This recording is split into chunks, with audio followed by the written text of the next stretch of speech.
What's up, good people? Mark Holmes here, and as always, I want to say thank you all for watching, commenting, subscribing, and being part of the Joe Boo Sports Report. Without you guys, as well as you ladies, you know that this literally does not work. Hope everybody's having a great day. Man, I am so happy that winter is over. Now, we might get a few cold days and stuff. It was supposed to be 85 today, but it was cloudy.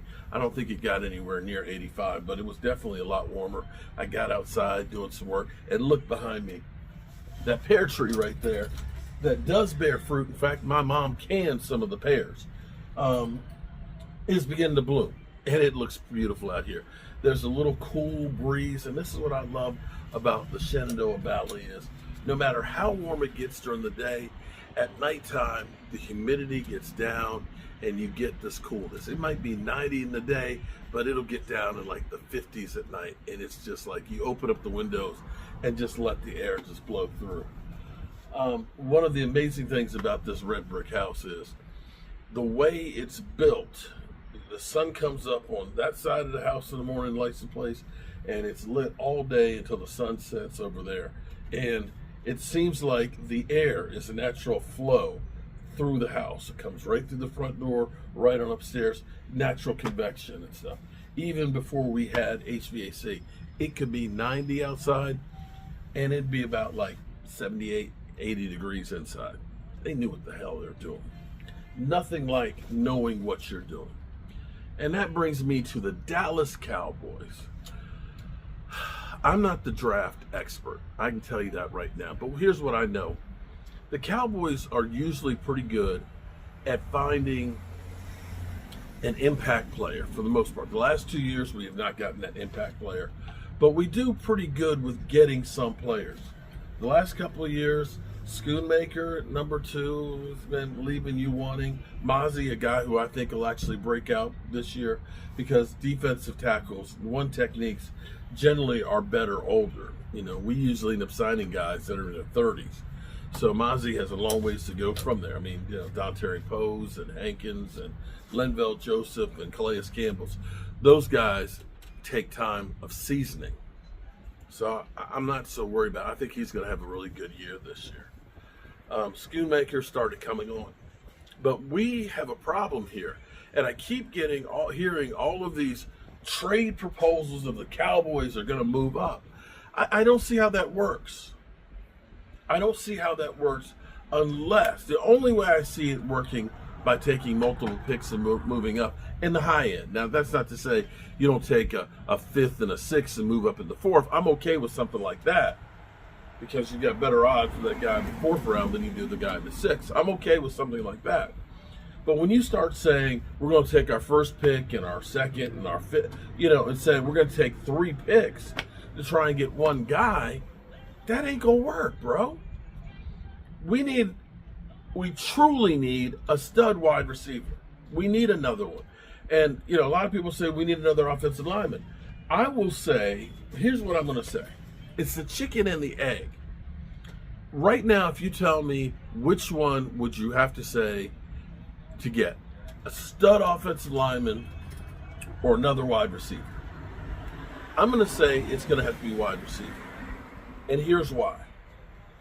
Because I don't think we're going to make it, you know, sound as good as it sounds, trading for Tyreek Hill.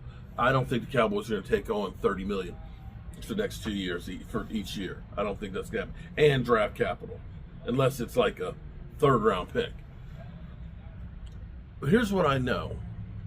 In 2021 or 22, I can't remember which of those years, where we had Amari Cooper and CeeDee Lamb coming out as a rookie. CeeDee Lamb had like 1,100 yards. Amari Cooper had like 800 and some odd yards. And because those two were really dynamic, we had Dalton Schultz even have 800 yards. Hell, Cedric Wilson had 600 yards there. Michael Gallup, I believe, had like 800 yards. Because we were able to spread the field, Dak's going to find that guy that's open. And Dak, that year, if I remember correctly, our offensive line was not great then. We already know Travis Frederick was gone. And I believe that year we lost Tyron Smith for the year. Yet, in the offensive line, because this is the misnomer. I keep seeing everybody always talking about, well, Dak's had loaded teams. We ain't had a loaded offensive line since about 2016. You missed Tyron Smith. You got Zach Martin. Yay, great. You had Zach Martin.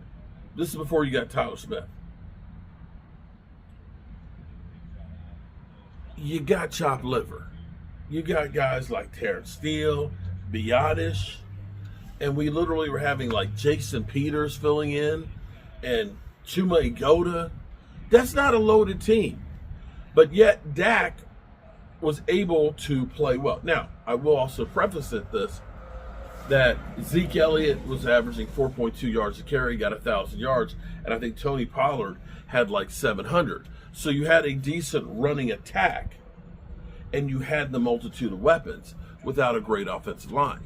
Now, the problem on that was you didn't have the lights-out defense necessarily to go with it. But my point being is, it's not like Dak Prescott has had stud offensive line. Now, I would love for him to have a stud offensive line now. I would love to have that happen.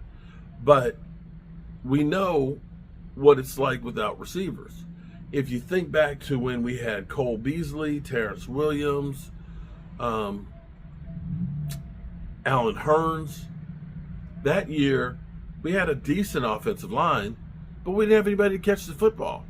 And we started out 3-5. And then you got a primo wide receiver in Amari Cooper in that trade, and all of a sudden you win the division at 10-6.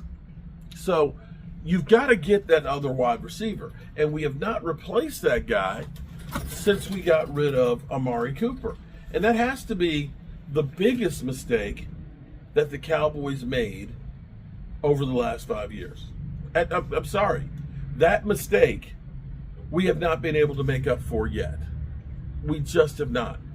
Take a look at the wide receiver numbers, the second wide receivers, since we got rid of Amari Cooper. I don't think, because look, Brandon Cooks was 250 yards last year, right?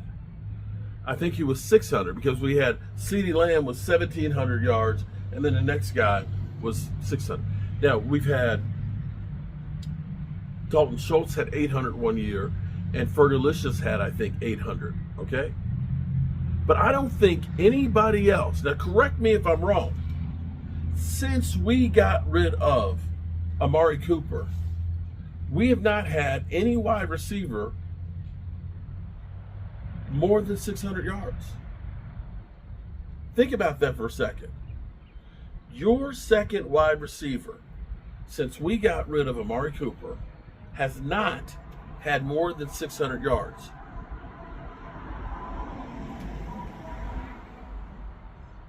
That's crazy. Actually, no, because Cedric Wilson, we got rid of Cedric Wilson the same time we got rid of Amari Cooper. Yeah. Nobody has had more than 600 yards. And I think that was Jalen Tolbert. Jalen Tolbert. Oh, I'm going to check that for a second. Hold on for a second. I'm going to check it. Mama's back. Headlights are in my face here. It's worse than I thought. After we got rid of Amari Cooper, our number 2 wide receiver in yardage, Noah Brown, 555 yards. The next year, it was Brandon Cooks, 667 yards. And this past year, it was Jalen Tolbert. Jalen Tolbert with like 621 yards. That's our number 2 wide receiver, okay? Everybody keeps talking about, well, the Cowboys got all this talent. And here's the other problem with this that's been going on here is 21 may be the last year that Zeke Elliott had 1,000 yards. I think that was the last year Zeke Elliott had 1,000 yards. From this point on, every single year, we would get a 1,000-yard rusher, okay? Which sounds good. Oh, he's a 1,000-yard rusher. There's 17 freaking games, guys. There's 17 freaking games. That's basically, all you got to do is get 60 yards a game now to get 1,000 yards. We have collectively gotten worse and worse and worse and worse in our running, and we don't have a number 2 wide receiver. Not since 2021. The fact that that offense has been, in scoring offense, sometimes number 1, and always in the top 5 or so, is incredible if you ask me, that you haven't had a freaking number 2 wide receiver in the last 3 seasons. The Cowboys have to get one now. And you can't sit here and say, well, let's trade up and get that wide receiver. You need more than that, guys. That's the problem why you can't just trade up and grab a guy. Sounds good in theory. What you're really going to have to do is trade back and try and get more impactful players. And you're going to need to be able to cut right down through and make sure you get players. You can't do the injured second round guys. You need a guy that you can plug in right now. That's my thoughts here. And now it's getting dark. Amazing how quickly it gets dark around here. Alrighty, good people. I appreciate y'all. I know I haven't done very much content today. Probably y'all enjoyed the time off. Getting my taxes together and helping the wife do some things, and been working in the yard stuff, kind of taking care of that things. Because I'll be back next week working on cabinets, so I need to catch up on everything here. Peace.